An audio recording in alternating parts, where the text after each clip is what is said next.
하나님을 섬기고 사역의 책임을 맡고 있는 형제들은 앞으로 20, 30년, 5, 60년이 지난 후 여러분의 머리카락이 휘어진다 하더라도 여러분은 권위를 전하는 자와 권위의 출구에 불과할 뿐 여러분 자신은 권위가 아님을 알아야 한다. 사역하는 형제자매들은 성령의 권위가 무엇인지를 철저히 알아야 한다.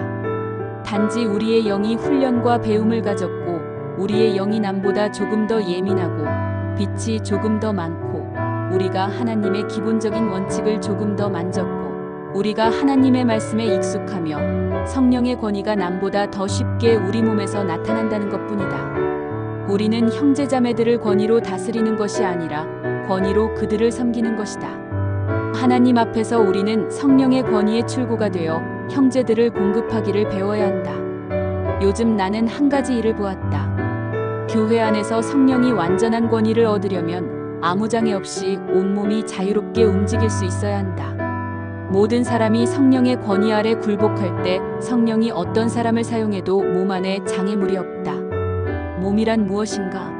당신이 자유스럽게 사용할 수 있는 것을 몸이라 부른다.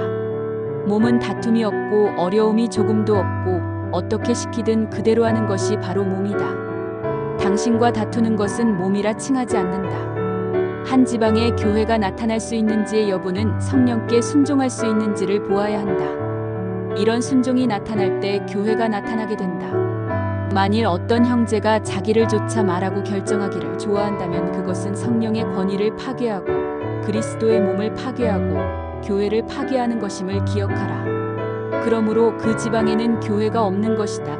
어떤 곳이든 간판을 걸어놓는다고 해서 다 교회는 아니다. 형제자매들이 자신의 뜻을 내려놓고 성령의 권위에 순종함으로 성령의 권위가 장애 없이 통과되는 것이 바로 교회이다. 당신의 지위가 어떠하든 당신이 감독이든 사도이든 집사이든 당신 자신의 권위를 세우고 당신 개인의 권위가 나올 때 당신에게는 교회의 터가 없게 되고 전체 교회의 터를 파괴하는 것이다. 왜냐하면 전체 교회의 터는 성령의 권위 위에 건축되었기 때문이다. 언제든지 성령의 권위에 득지할 때 문제가 생기며 교회의 터는 없게 된다. 온 교회가 성령의 권위에 순종할 때 그것은 마치 주님이 이 땅에서 마리아를 통해 입으신 몸을 사용하신 것처럼 그분의 몸을 사용하여 말씀하시고자 하실 때 말하고 듣고자 하실 때 들으며 걷고자 하실 때 걷는 것이다. 성령의 권위가 완전히 통행될 수 있는 것이 곧 교회이다.